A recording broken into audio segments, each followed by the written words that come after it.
it in the Q&A box, which is separate from the chat box, and we'll answer them at the end. If you could right now, just pop into the chat box and say hi and let us know where you're joining us from.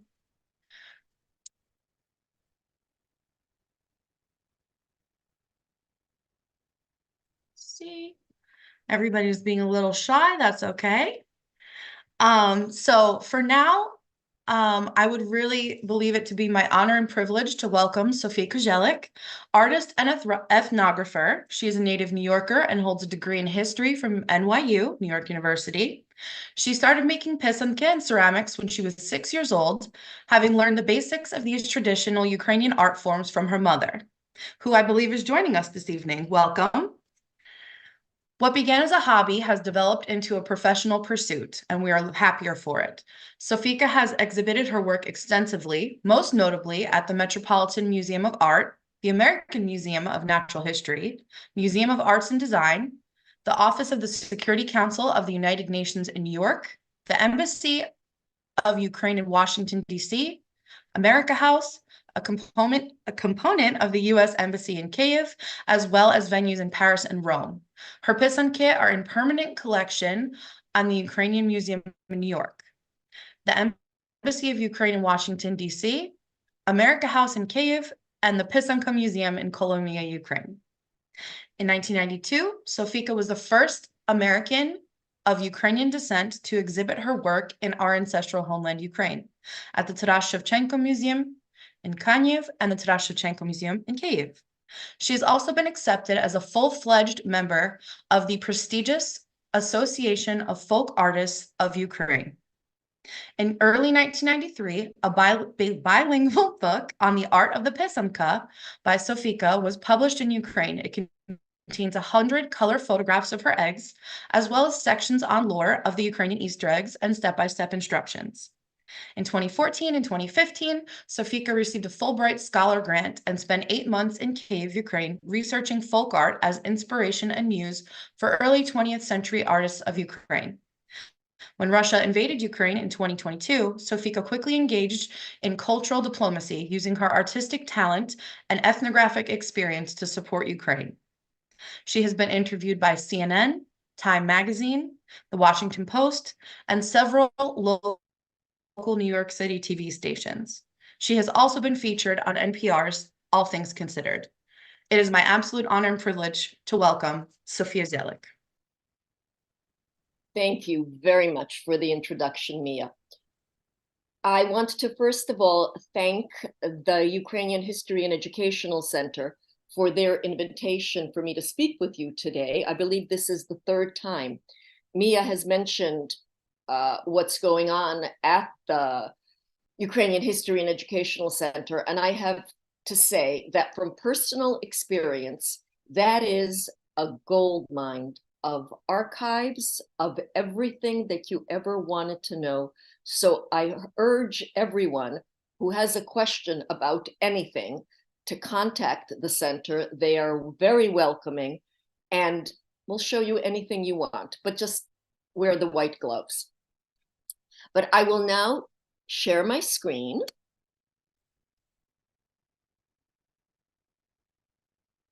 And I will start my presentation. Usually, when I talk about Ukrainian Easter eggs, or pysanky, pysanka plural, pysanke singular, I usually start from the beginning. And the beginning, of course, is an egg. But in this case, if you permit me, I would like to start more towards the end. This is a photo taken a few months ago of the installation that I started in 2022 called The Pysanka, a Symbol of Hope. Everybody knows what happened in February of 2022 on February 24th. Russia started the full-scale invasion into Ukraine. I, as everybody else, was first in shock. Then just the sadness hit me. And then after that, it was rage and anger. And during that time of rage and anger, I had this physical need to do something. I wanted to find a weapon and just protect my ancestral homeland. And of course, that a physical weapon was not possible. But I realized that I had a different kind of weapon, and it was cultural diplomacy. I'm an ethnographer and a Pysanka artist specializing in the Pysanka tradition. And there is a legend, and I'm sure a lot of people know it, that as people are creating Easter eggs, or to say that as long as people are creating Easter eggs, pysanky, the world will continue to exist. And I took that to mean that Ukraine would continue to exist. And I partnered with the World Federation of Ukrainian Women's Organizations, of which I am the cultural officer. It is the umbrella organization to which all Ukrainian women's organizations belong to, and the Ukrainian Institute of America. It is a cultural organization housed in a beautiful landmark building right across the street from the Metropolitan Museum of Art. They are celebrating their 75th anniversary right now. And they host lectures, conferences, music series, art installations. And they are really the face of Ukraine, especially during the last 2 years of the war. I went on social media and I asked everybody who's anybody, children, adults, artists, not artists, Ukrainians, not Ukrainians, to send in their traditionally decorated pysanka to the Ukrainian Institute of America. Within a week, the first 3 eggs arrived from Quebec, Canada, and they have been arriving ever since. This is what the installation looked like within the first months of the war. But before I go any further, I really have to go back to the beginning, because without the beginning, you really don't know where you are in the present or in the future. The tradition of the pysanka started thousands of years ago when Ukraine, the people of the area now known as Ukraine, believed in many gods. The one god that was most important was the sun god. Without him, the people could not exist. In the wintertime, the days grew shorter, and the people created rituals to bring back the sun god after a long, dark winter. They chose an egg to be the central part of rituals. Why? Well, there are many reasons for it.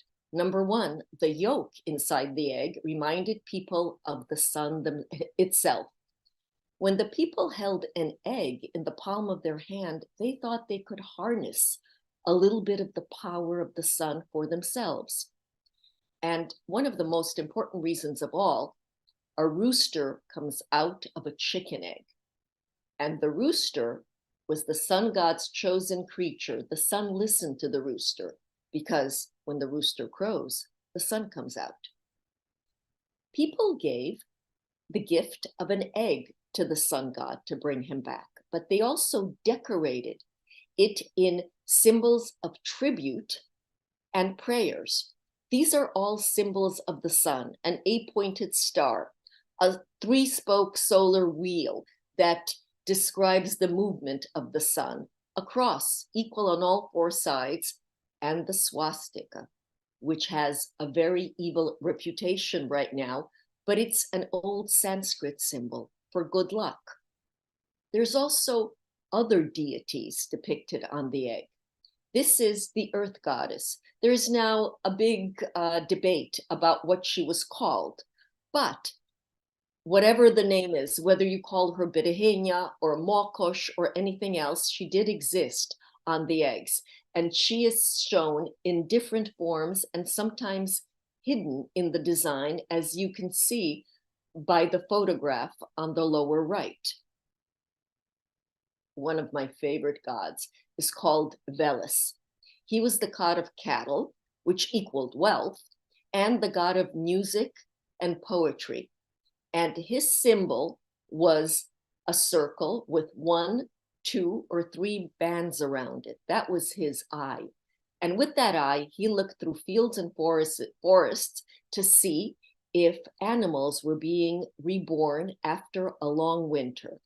And you can see all the eyes in examples of the photograph on the lower part. Now, early eggs, the ones that are very, very, very traditional, very early, still from pagan times, are randomly placed symbols. It wasn't important that they were perfect. It wasn't important that they looked beautiful. It was important that the sun god knew what you were asking. In this case, we have the rooster, the solar bird. When he crows, the sun comes out. You have the depiction of the sun. Then you have the depiction of the earth goddess. She's shown with her hands raised. She's always shown with her hands up. She's asking for rain. And we have the introduction of another god. He is the god of vegetation. He made sure that all vegetation was being reborn after a long winter. And his sign is the pine branch. In this case, it's yellow. We have more solar symbols. We have the deer and the horse. The sun god had a son, and he was a horse. And the horse took his father across the sky from east to west. The legend of the deer said that the deer was the only creature who was brave enough to go into the underworld when the sun was kidnapped. He took out the sun and brought him back to earth on his antlers. The birds. Birds are happiness and the harbingers of spring, and chicks are a symbol of fertility that was extremely important in ancient times. Flowers symbolize happiness, springtime. A meander. A meander is a design without beginning or end. You don't know where you started. You don't know where you finished. All the lines go into one another. There's a legend connected with this meander of this design. If an evil spirit enters your home, he'll become somehow trapped in these lines, but he won't be able to find the end because it symbolizes eternity. There is no end. So the evil spirit will be stuck in this egg, and your home will be evil spirit free. The 48 triangles, the design is divided into 48 triangles, but there are only actually it's the other way around. The design is called 40 triangles, but it's divided into 48 triangles. And with each triangle, you get a special wish from the sun god. And each triangle represents either earth, wind, and fire, or birth, life, or death. Children died, infants died. It was only birth and death. So to have the long life, it was the triangle with birth, life, and death. And here, for some reason, there is no slide. I think that colors are not as symbolically important as the symbols themselves. That is my opinion. Yes, colors do have symbolism. In this case, there is a lot of white, and Pysanka with a lot of white was given to a younger person because their life was not yet written on. It was like a blank page, while older people got a design with darker colors or a very intricate design because their life page was already written on. And it is said that black and white eggs were done for the souls of the departed. And of course, that was a very mini lesson about traditional eggs, traditional Easter eggs. But something very important happened in the 10th century AD. Everybody who's ever gone to Ukrainian school knows the date 988 AD. That is when the ruler of Kyiv Rus, which is the predecessor of Ukraine, decided that he wanted his nation not to believe in many gods. He wanted his nation to accept Christianity. And he baptized all the people, not him, but priests baptized all the people, and they were supposed to become devout Christians. But there's a problem with that. Paganism was so rooted in people's lives that they rejected Christianity at first. The church went to war at this. There are even letters from metropolitans from the 16th and 17th centuries urging their people to renounce their earthly gods. So what happened? The people continued with their pagan traditions, but eventually they started with their Christian ones. And eventually the two merged. And some of the symbols adapted to Christianity, and even the Pysanka tradition itself changed from presents to the sun god to bring him back after a long winter. He came back from the dead. The Pysanka came to stand for Easter, when Christ came back from the dead. He resurrected.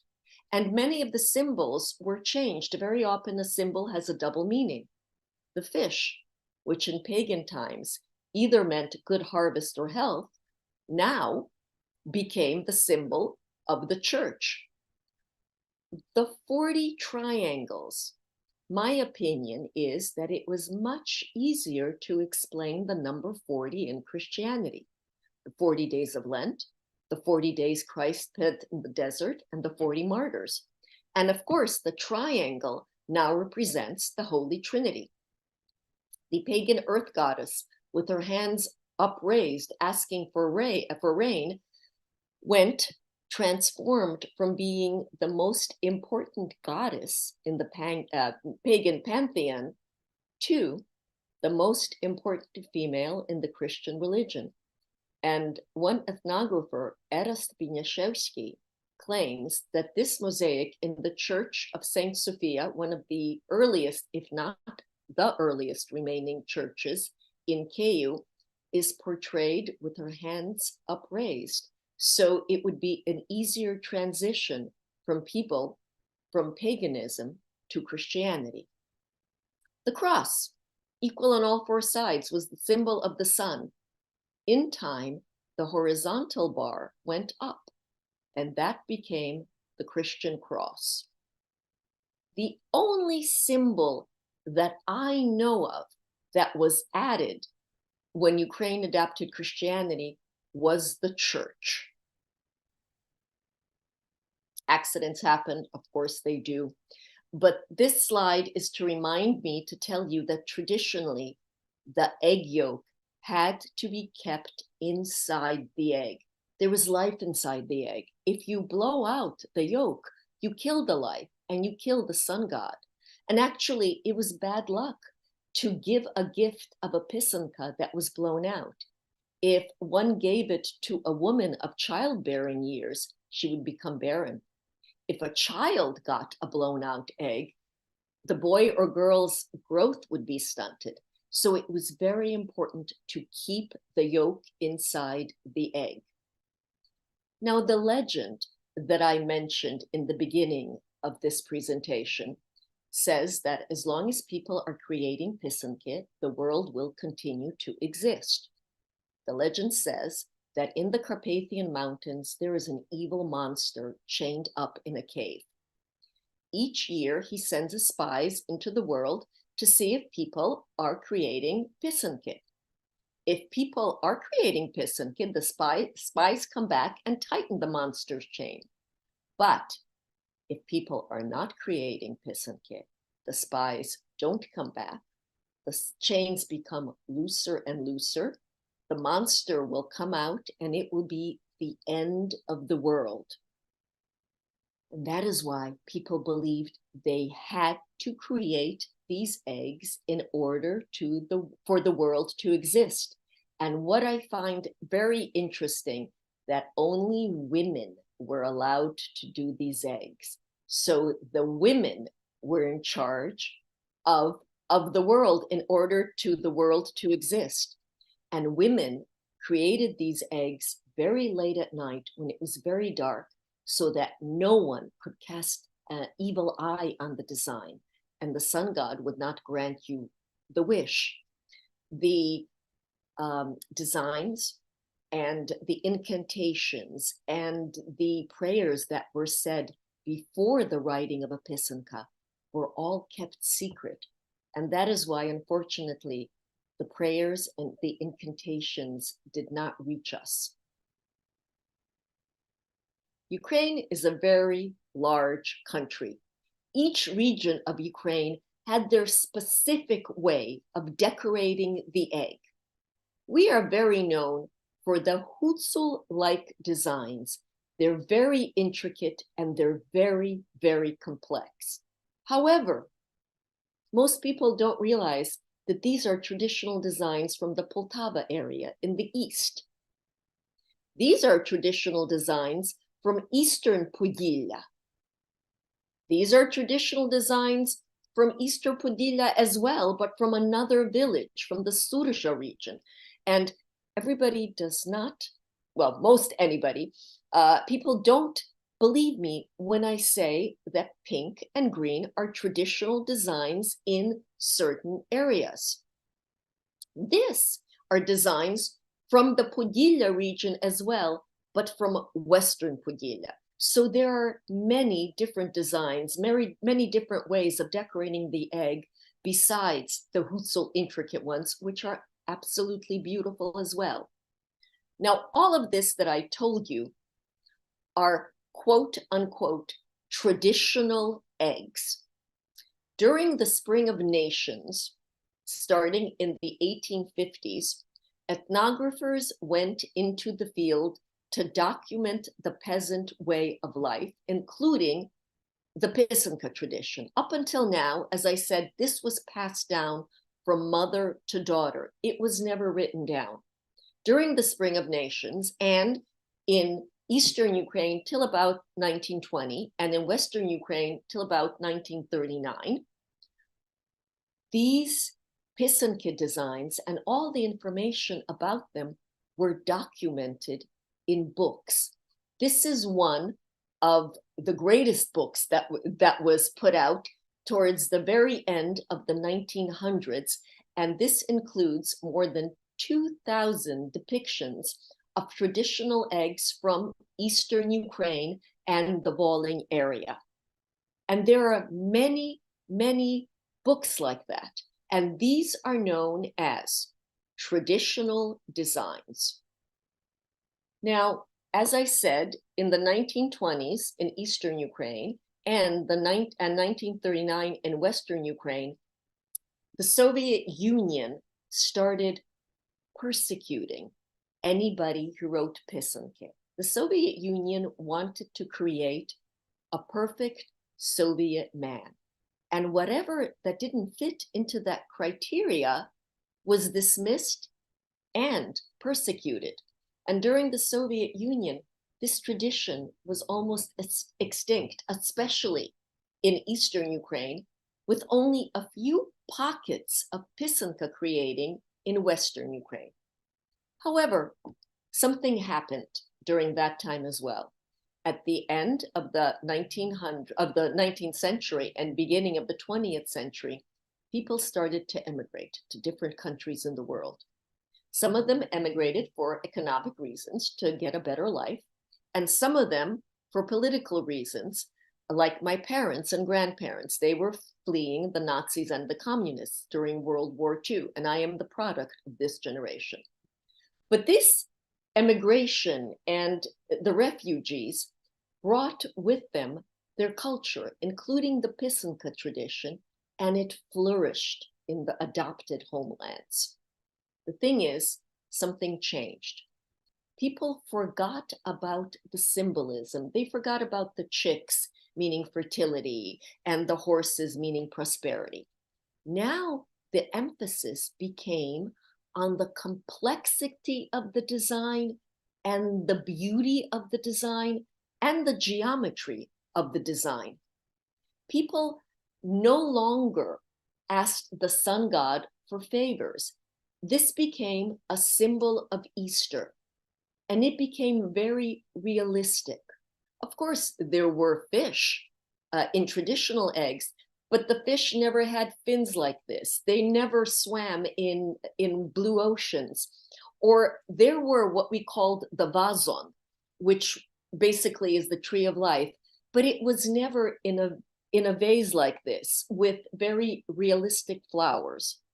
And some people think that the Pysanka tradition is a form of decorative arts. I totally disagree with that. The Pysanka tradition, the Pysanka only became decorative in the 20th century with immigrants. Up until then, Pysanky were not decorative. It didn't matter how the symbols looked as long as they were depicted on an egg. And these were, the Pysanka writing was a ritual in itself, but that ritual was incorporated into different spring rituals. Pysanky were not meant to be kept from year to year. There was always a bowl of pysanky in the home during the Easter or the spring season, and anybody who walked out of the house always took an egg with them. And by egg, I mean a pysanka. Pysanky were buried in the ground for good harvest. They were put in animal feed for healthier cattle. They were placed in beehives with pysanky with eternity symbols were placed in beehives for continuous honey. There were many rituals. Pysanky were placed on the four corners of a house being built, so the house would be evil spirit free. That totally changed in the 20th century. Pysanky became a thing of beauty. They were exhibited. They were kept from year to year, and the yolk was blown out to make it easier for people to keep the eggs from year to year.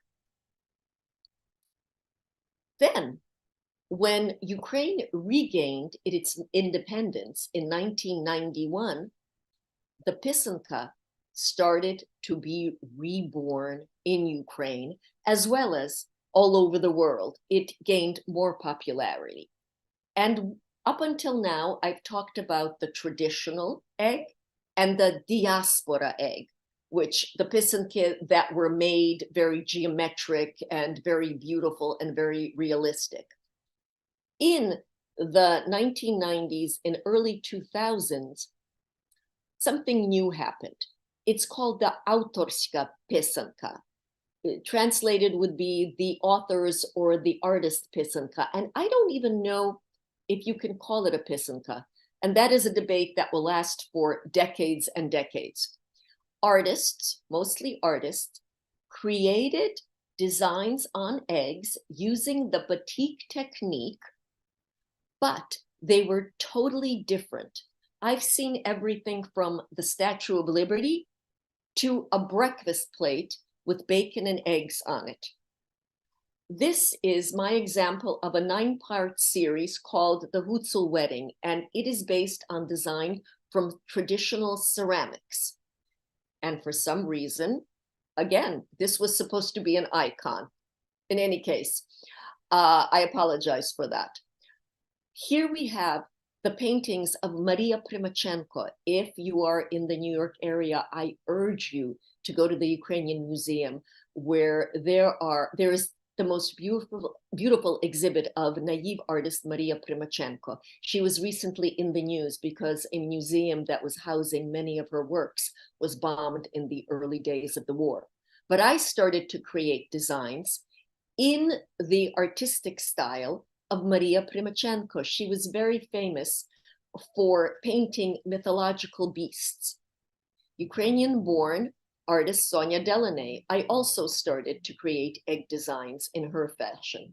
Or Kazimir Malevich, the father of suprematism, Ukrainian-born, and I started to create eggs in his style. But again, is this a pysanka?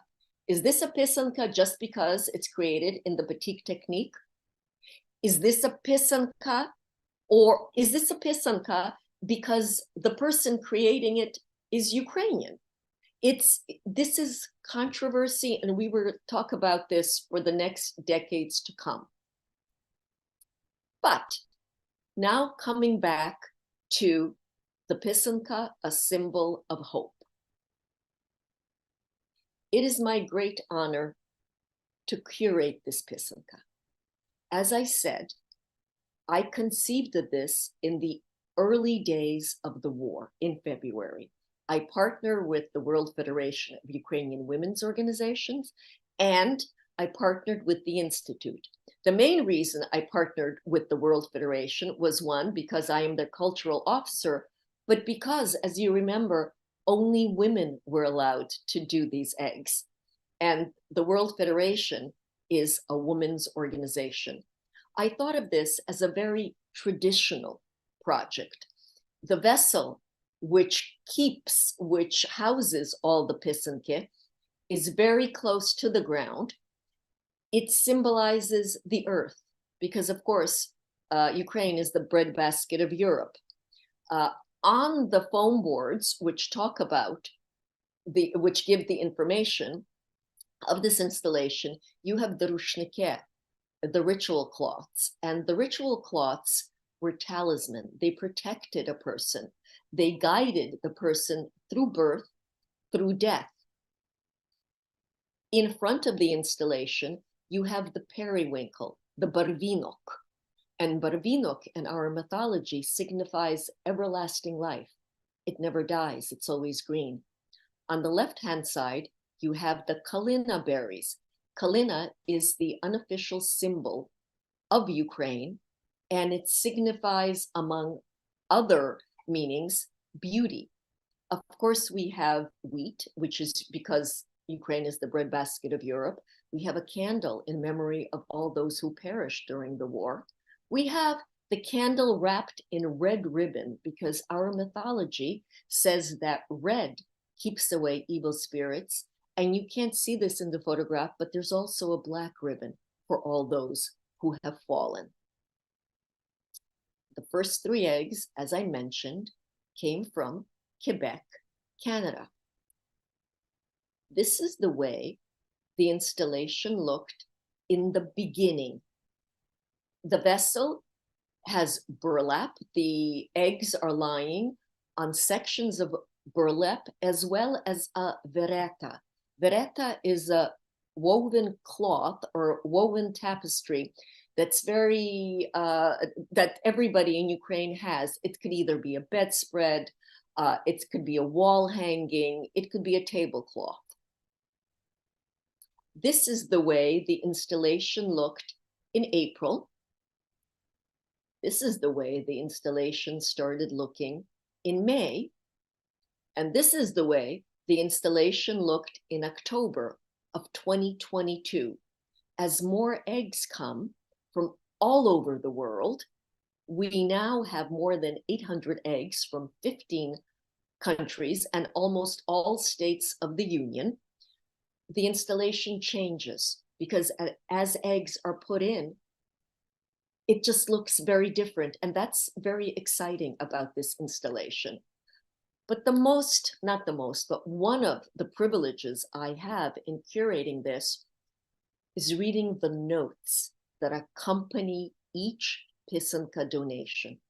Here we have 2 eggs, the bird, and the one with the pink and wine colors from Zenon Yeleyu's daughter. Most people know that Zenon Yeleyu, Pan Zenon Yeleyu, who I was fortunate to know and discussed everything pysanka with him, was the walking encyclopedia of everything pysanka, and he published the book 40 Score of Easter Eggs, which is still the pysanka Bible in my mind. But these 2 eggs were given by his daughter, Marta. And the note said that the little pysanka, an a pullet's egg, was made by Zenon Yeleyu himself many years ago. And the pink one was given to Marta for her 2nd birthday by her uncle, a pysanka writer as well as a researcher on the pysanka. And she donated these two eggs that have so much sentimental value to the power and the energy of this installation. The note on top says, your mission to resist the war is ever so contagious. You have lit the world on fire with the spirit of opposition and hope. This is from a woman from another state, central state, that started a Pysanka workshop. A lot of refugees from Ukraine were present, and she sent all those Pysanky to our installation. The Pysanka on the bottom, and the note is from a friend of mine, and I'm sure she won't mind if I translate this message. It says, this egg my mother, Maria Bakalets, made 60 years ago. My mother is 94 years old. Well, that was 2 years ago, so Pani Bakalets must be 96 by now. And her memory is not very good. On one hand, this is a gift because my mother does not really understand what is happening with the war in Ukraine. But on the other hand, I'm very sad because I know that she would have wanted to help. That is why I'm donating this Pysanka to the installation, because I know that the love that my mother had for her homeland is put in this egg. And I thank you very much, Darko, for this. This egg was given by a woman named Tina. She is third generation American. Her grandmother immigrated from Poland in the early part of the 1900s, and she worked, the grandmother, with Holocaust victims in the United States. She was gifted this egg by a Ukrainian immigrant refugee, which must have been in the 1940s or 50s. And Tina has donated this egg, this prized possession from her grandmother, to the installation. This is an extremely but an amazing donation. This woman, Noli, donated 2 eggs, and I will read for you because perhaps the handwriting isn't so legible, what she says in part of the note. The second Pysanka contains my wishes for abundance, healing, prosperity for the people of Ukraine as they bear the strain of fighting for their identity, lives, and freedom from fascism. The importance of fighting the right battles is something that almost everyone with my experiences knows. Every Jewish person, every sexual assault and domestic violence survival, every disabled person, every LGBT plus person.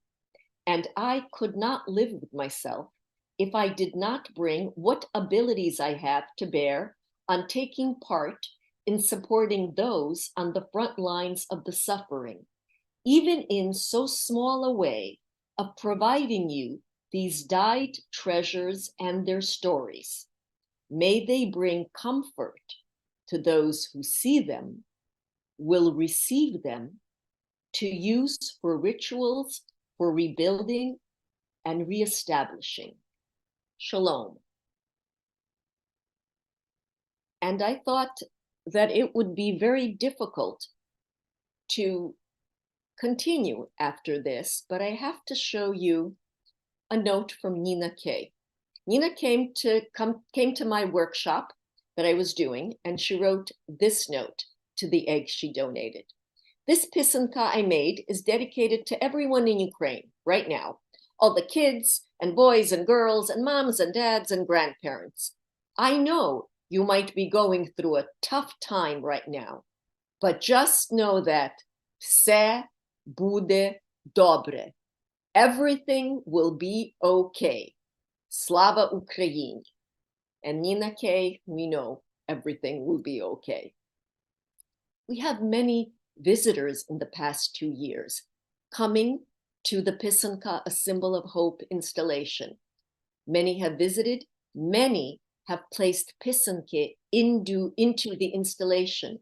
This is Secretary of State Antony Blinken, who visited the Institute in the first weeks of the full-scale invasion. This is the foreign minister of Estonia, he actually found a Ukrainian in Estonia, commissioned him to make 2 traditional pysanky, brought them to the US, visited the institute, and placed them on behalf of all the Estonians. And when the First Lady of Estonia visited with the First Lady of Ukraine in 2022, she brought an Estonian decorated egg for the installation. And you can see that in the second photograph on the bottom.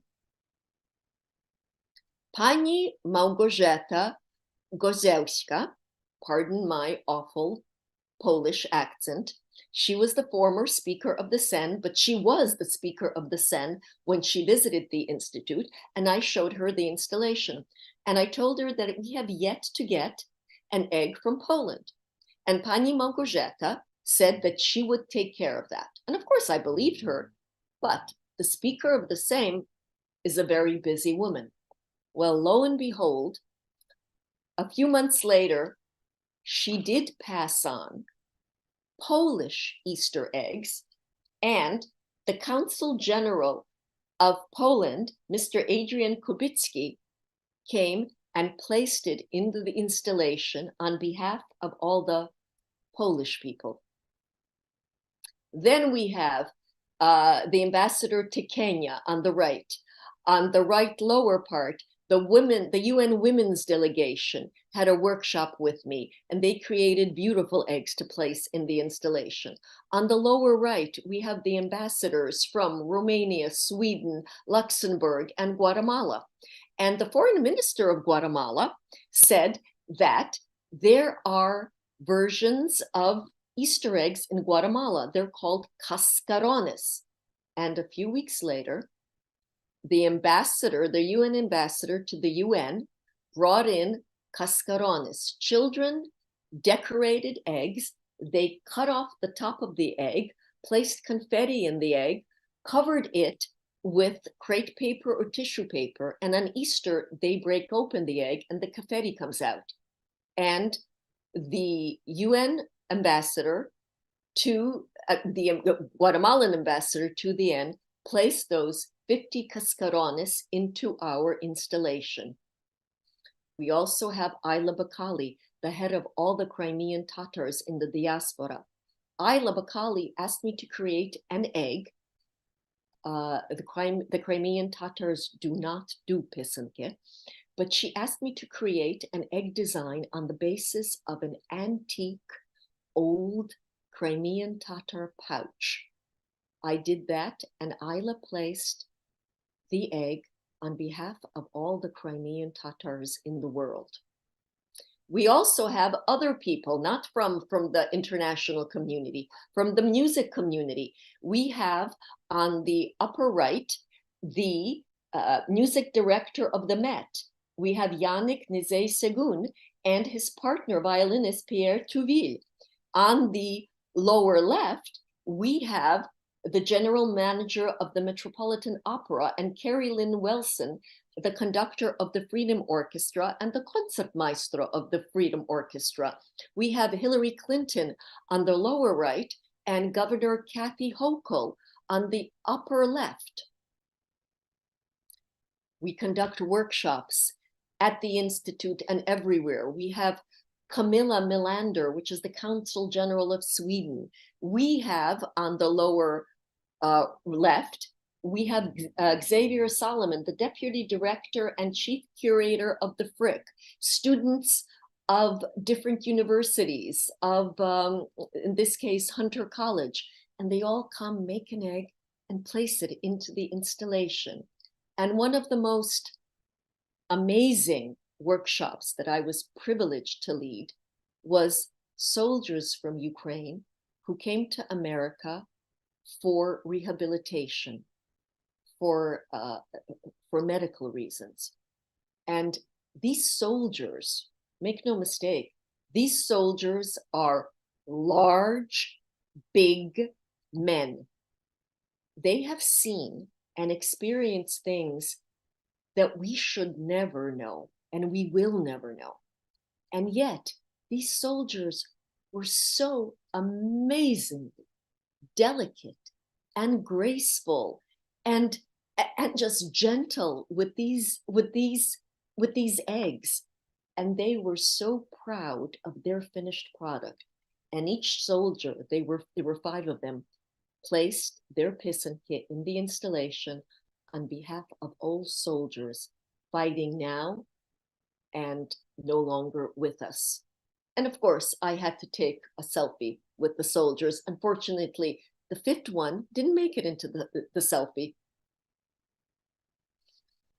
But every person who donates an egg is not somebody from the government or somebody famous. Most of people who donate eggs are just regular people, like in this case, Dorian, who came to my workshop with many of his 11-year-old friends and created eggs to be put into the installation. And if you know 11-year-old boys, that was quite a workshop I conducted. Or Elizabeth, German descent, who has absolutely no Ukrainian blood, but she wanted to participate. Or Oksana, who made an egg and placed it in the installation. We received eggs from Lviv, from Ukraine.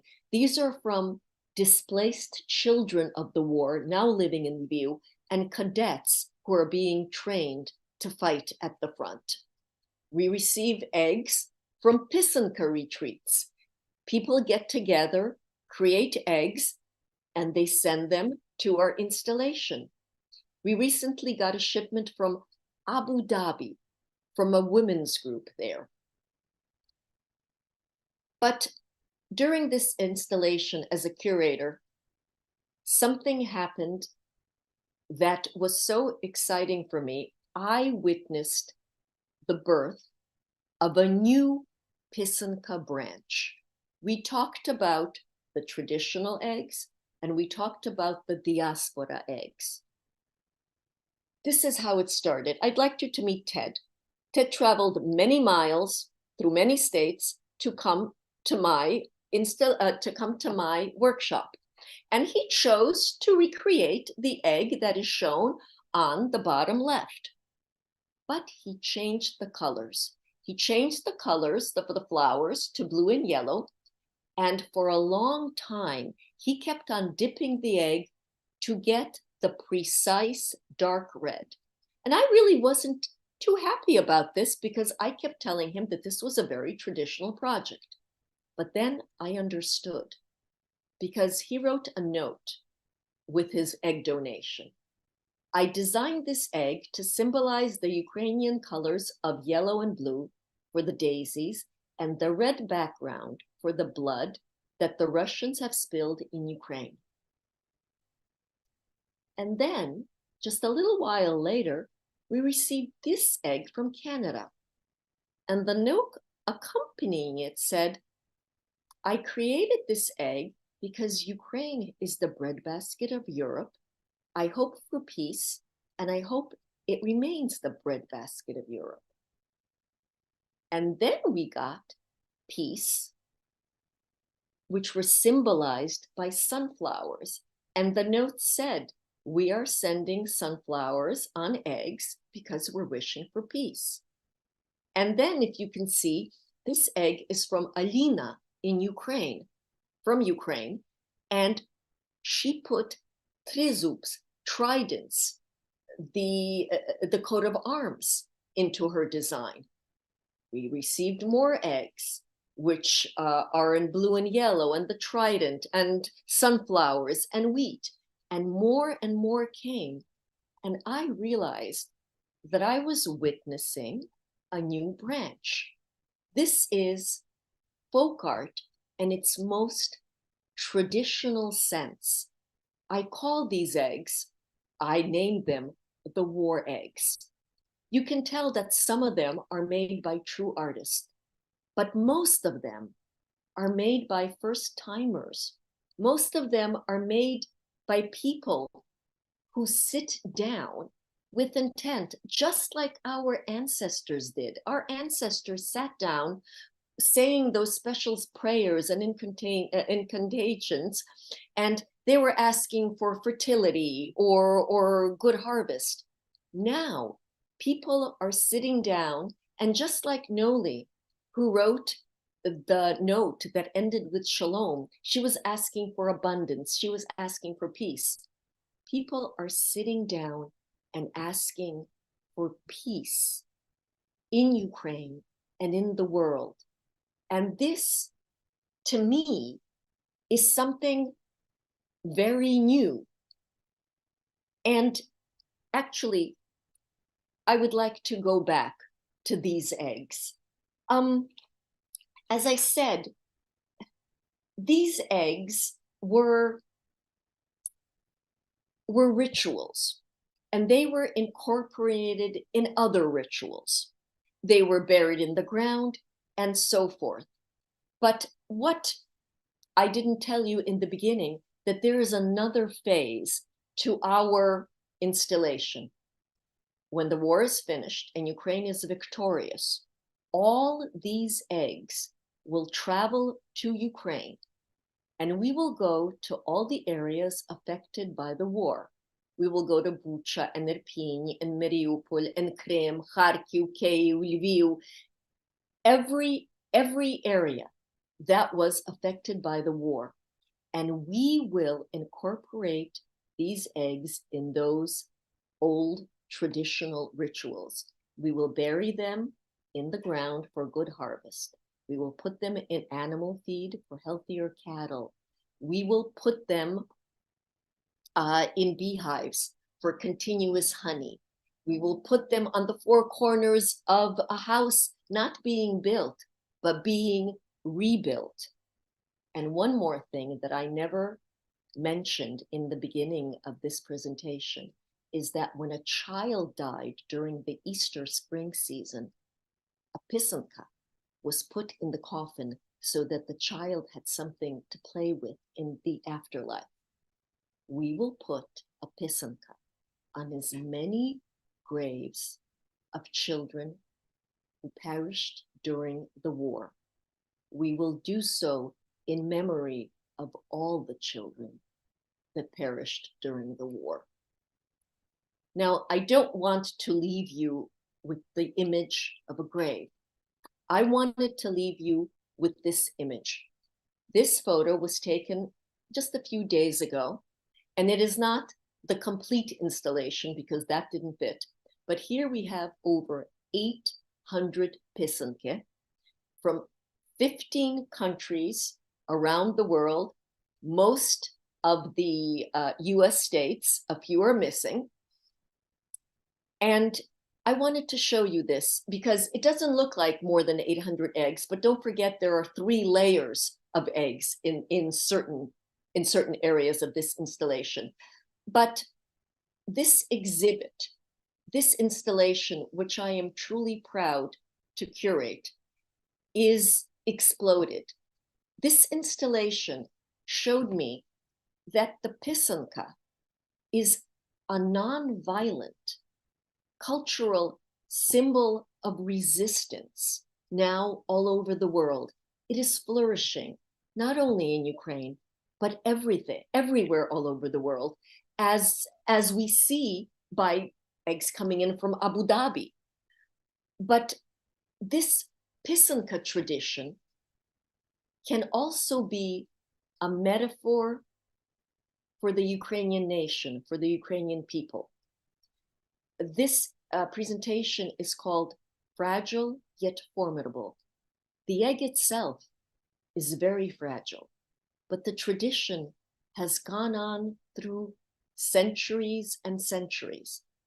And just like the pysanka tradition, the Ukrainian nation may look fragile, especially in times of war, but is certainly very formidable.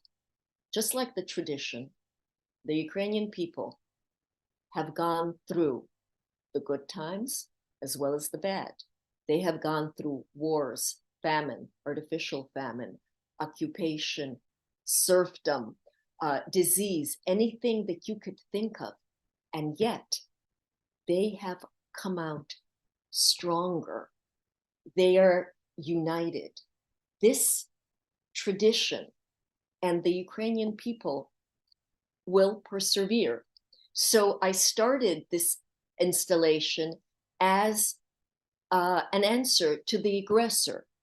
And the answer is, with the Pysanka and with the actions of the Ukrainian nation, the answer is, we have been here all along. We continue to be here, and we're not going anywhere. We are here. So I thank you for your participation. I thank you for listening. I urge you to send in your Pysanky donation. We are still accepting donations. And if you look at our website, you can see from which country we did not get eggs from and from which state. Hawaii, Alaska, I believe, Idaho, Utah, Mississippi, and Arkansas. But thank you for your attention, and I will be glad to answer any questions you have. Oh my gosh. I think first and foremost, just to say thank you. That was so powerful and so beautiful. And just, we are all better for having seen this presentation. So thank you so much. Truly, that was beautiful. Absolutely beautiful. I will begin with the questions. Again, if somebody has a question, please put them in the Q&A box so we can do them in order. I had to pull myself together for a second. I hope I didn't speak for too long, but I can speak about this for hours. That is just the tip of the iceberg on all the branches, on what everything means and so forth. Just incredible. So just, I don't even have words. So our friend Angie has asked the question of, I'm seeing Polish Easter eggs these days, not Polish Ukrainian, but Polish.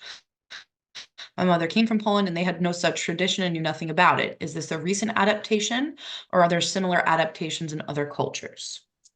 Yes, very good question. Every nation has their way of decorating the egg. Every nation has the egg as the symbol of rebirth, but especially Slavic nations, the Hungarians, the Romanians, the Slovaks, including the Poles. They have a tradition of making Easter eggs. They're very similar to the Lemko ones, the drop pull ones. And a lot of them look like those eggs that Pani Małgorzata gave to us. The only difference between, well, there are three reasons that the Pysanka, the Ukrainian Pysanka, is unique, is that the tradition started in pre-Christian times, the complexity of some of the designs, and the fact that there is symbolism, not just Easter symbolism. No other nation has all three. So to answer your question, yes, there is a Polish Easter egg tradition. I just can't tell you offhand when it started. I would have to look at all my notes. Of course. Another question was, are you aware of any Pysanka workshops near the Poconos in Pennsylvania specifically?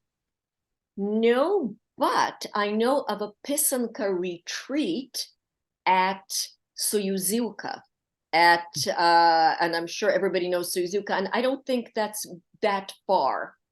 But, you know, I do travel. So yes, I travel with my stylist. So if you want to contact me, that's not a problem. Have Kiska will travel. Exactly. Are there any, are the eggs in the installation blown out or are they whole? Yes. This is the only part of our installation that is not traditional. A few years ago, well, it was more than a few years ago, I was traveling for an exhibit to Washington, D.C. in my car. And one of my eggs that was full dropped and cracked. I cannot tell you the smell, I have to be graphic. That was just the most awful smell I have. That was awful. I had to air out the car, so forth. let me just say, if you do leave the egg inside, the inside will dry out eventually, but it will take years and years. So the only thing we ask is that you donate a blown out pysanka. Some people do bring full eggs and then I blow them out myself. That is sometimes, if it's a newer egg, that's not a problem. If the egg is, let's say, 6 months old, it's not very pleasant. But yes, I do blow it out. But yes, we ask for blown out eggs. And if you're sending them from a different country, I believe you cannot send full eggs. Oh, okay. So inside the chat, somebody mentioned that the Ukrainian homestead in Layton, Pennsylvania possibly has classes and they're in the Yes, Poconos. actually, yes. And apparently you'll be getting some pysanky from Arkansas soon. Wonderful, because really this is the list of what we don't have. Utah, Nevada, Idaho, North Dakota, which is interesting because there are many, many Ukrainians in North Dakota, Kansas, Alabama, Mississippi, Arkansas, which is now we will have, Kentucky, West Virginia, oh, and Alaska and Hawaii. And let me just say that I would say that 75% of all the donations come from non-Ukrainians, which is very, very interesting. Or people who have just discovered their roots, saying, I just realized that my grandfather came from Kyiv in 1895, and I did my family tree. So yes, that's very interesting. Somebody else wants to know, what's the safest way to ship them, the donations? One of the best things is looking at how people ingeniously ship pysanky. I have seen everything from an egg wrapped in bubble paper and bubble paper and bubble paper. So it's this egg and the box is like this. I have seen eggs sent in thermoses. Thank you very much. I donated it to Goodwill. Yes. I have seen eggs. Well, egg cartons are really the best. You put an egg carton and a piece of some tissue and you put a rubber band and then make sure the eggs don't bounce. So put as many tissues as you want and then wrap that in a little bit of bubble paper, some newspapers, and put it in a bigger box. But there's also, I've seen, those different plastic cups that kids, I'm showing my age, kids in colleges use for beer. People place them in that and like put bubble paper. Jewelry boxes, just anything that is, let me just say, whatever anybody sends, like a jewelry box or a thermos or anything like that, I do donate them. So it does get a second life. Also, if you have a large pill box from the pharmacy, wrap the egg in tissue paper. Good one. But the egg is not as delicate as you think. I've sent eggs all over the world, only one cracked. And that's because it was raining and the box got wet and the UPS man didn't, well, that's a totally different story. So yes, sending eggs is not a problem. Perfect. Can you speak to the popularity of pysanky in countries such as Japan, Korea, or the Netherlands? Or outside, I guess, of Eastern Europe, pretty much. Yes, it has exploded. This tradition has exploded up, especially during the war, the past 2 years, because it is the one thing that people can do all over the world, and it is symbolic. I remember that I was interviewed for Japanese TV in the early 1990s. The Japanese love pysanky. Many of my clients are Japanese. All over the world, people know pysanky. They might not know that it's a tradition that started before Christianity.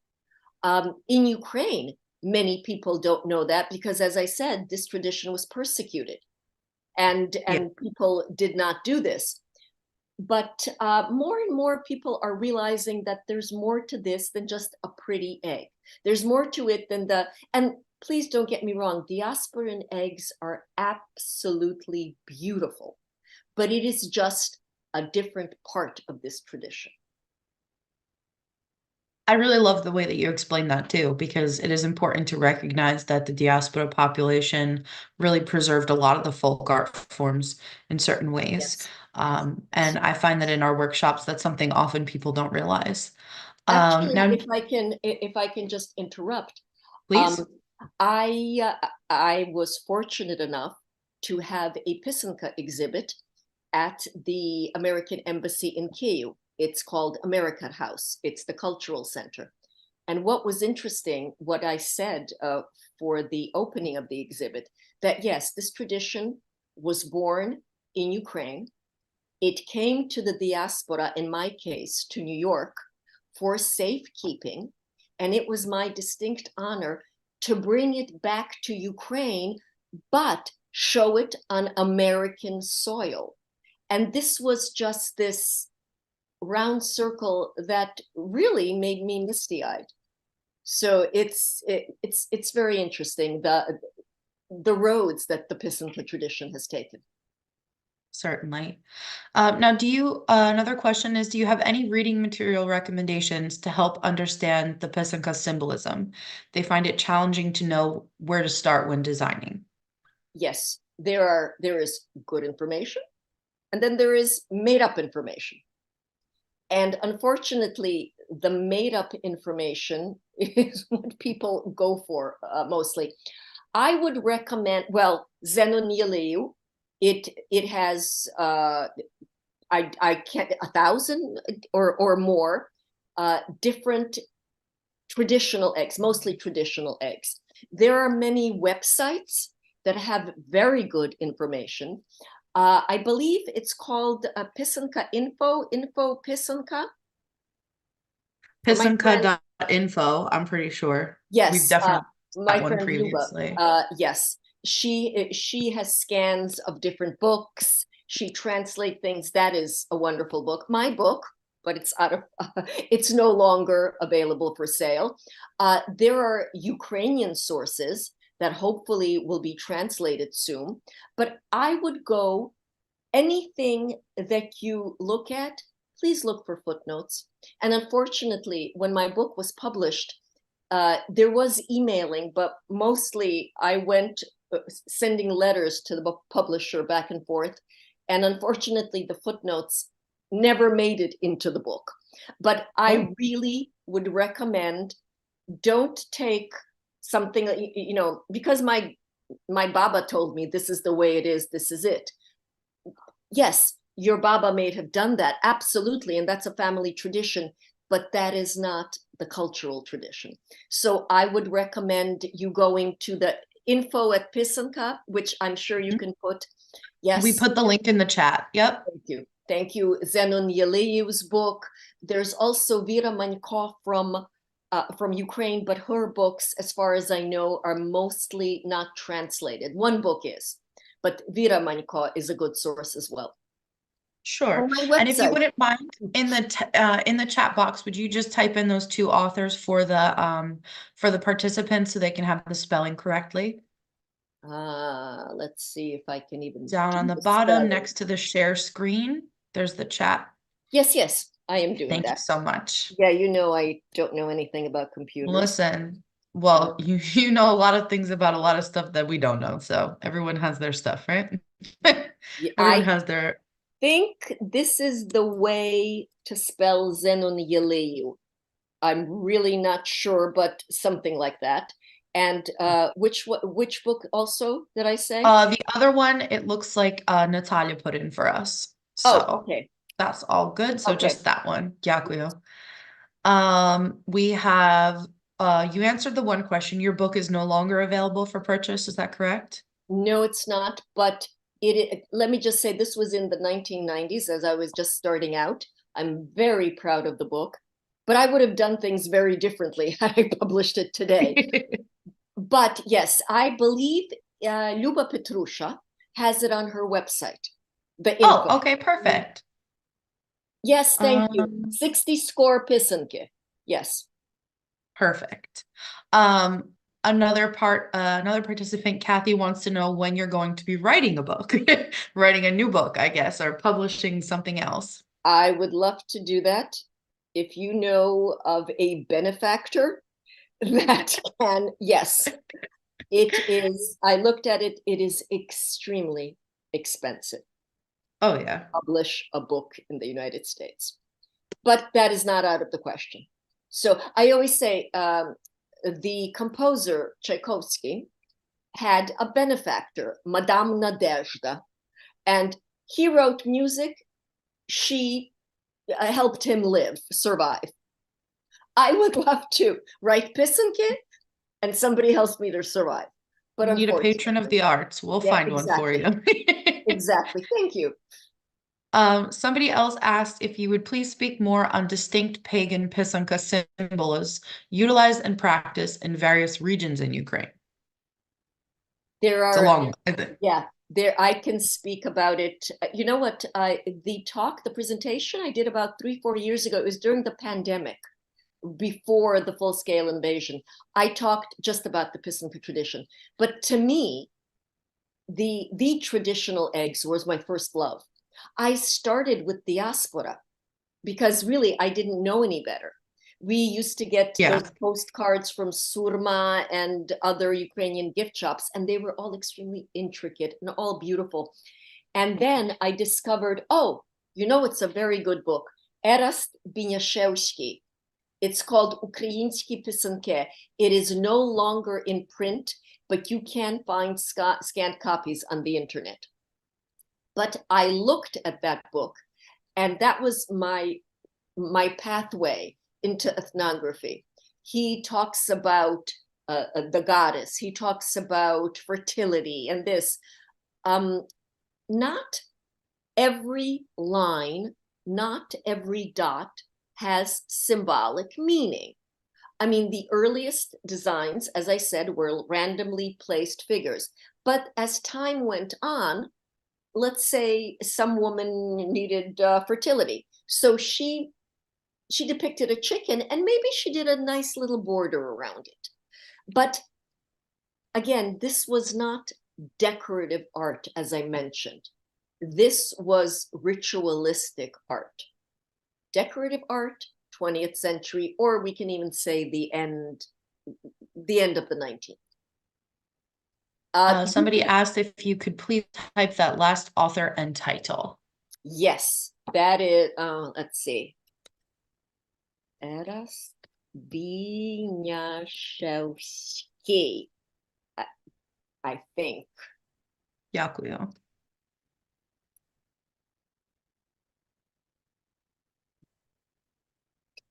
B, Nya, I think, and it's Ukrainsky Pysanke. It's in Ukrainian, but I would say Ukrainian Pysanke. Дякую. Proszę. They also wanted to know if you could speak about the витравлення писанка technique. Yeah, this is something new.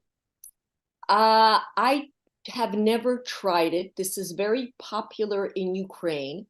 You wax the areas that you want to hold your design, and somehow you put it in different acids, and it's like a relief piece, pysanka.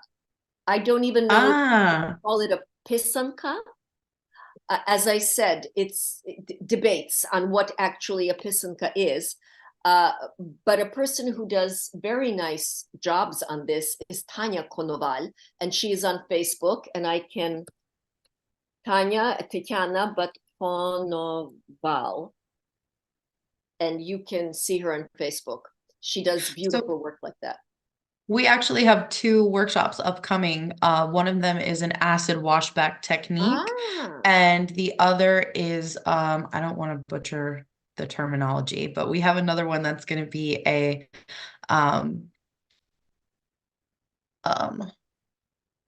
blue and yellow, like a my friend is patriotic. conducting that. That is, as I said, this is part of the war pysanky. And it's how it's done is you have to wash off the color. Either you put it in a little bit of Clorox and water, or you wash off the color. And that is, yes, part of the war pysanky. But I would love to come for the acid pysanky. Anytime. Listen, the registration's on our website. It's on a Saturday. It should be super, super interesting. Emily Robbins is going to help us host that. So we're excited for it. Can we find out who the pysanky donors are from a specific state? From a specific, well, I have all the information, but I can't, since I don't have the permission, I don't want to say that. But for privacy reasons. Yes, for privacy reasons. But at the end, when all the eggs go to Ukraine, there will be a list of all the donors. Some of them, actually, we don't know. Some of them just come without a note. Some of them are left at the Institute. Very many are left at the Institute, and I thank them. There were even some that were left at the Ukrainian Museum in New York. I think somebody just mixed up the museum with the Institute. So there are many that, there are also people who just come and place their eggs into the installation. And we ask them, please tell us so that we can include your name in the donors list.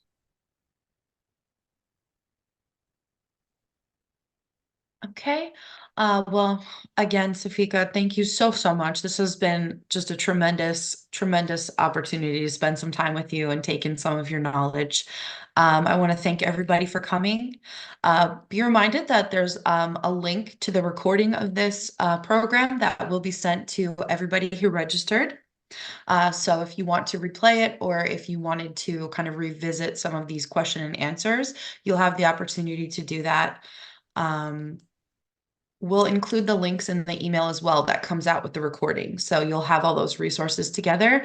And once again, thanks everybody so, so much for participating. Sofika, again, from the bottom of our hearts, thank you. This was beautiful. It was a pleasure, and I thank you again for the invitation. And may I just say something, just one more thing. There have been museums that have been sending egg donations from their collection to add to the installation. I know there's a museum at Somerset. I'm just putting it out there. No pressure. We will see what we can offer. Okay. Дякую, дякую. Я дуже дякую. Good night, everybody. Добраніч, дякую. Добраніч. Добраніч.